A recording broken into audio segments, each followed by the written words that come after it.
ప్రత్యక్ష యుద్ధం ఒకవైపు, పరోక్ష యుద్ధం ఒకవైపు. ప్రత్యక్ష యుద్ధం అంటే ఏం జరుగుతుంటది?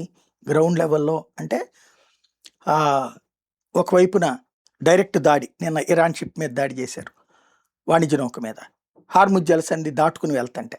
అదే సందర్భంలో ఇరాన్ ఏమో హార్ముజ్ జలసంధి దిగ్బంధం కొనసాగిస్తోంది. స్పీడ్ బోట్‌లతో దాడులు కొనసాగిస్తుంది. దాంతో ఎవరిని పోనీయట్లేదు.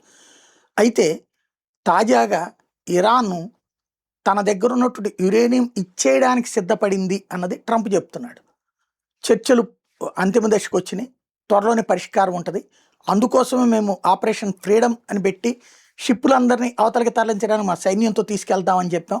కానీ ఇప్పుడు ఇరాన్ పాకిస్తాన్ ద్వారా మాకు ఓ సందేశం పంపించింది. త్వరలోనే మేము తగ్గిపోతామని, వెనక్కి వెళ్ళిపోతామని, హార్ముజ్ జలసంధిని వదిలేస్తామని. కాబట్టి ఆగుతున్నా. ఒకవేళ గనక ఇరాన్ ఒప్పుకోకపోతే అప్పుడు బాంబులేస్తాం. ఇది ట్రంప్ చెప్తున్న లెక్క.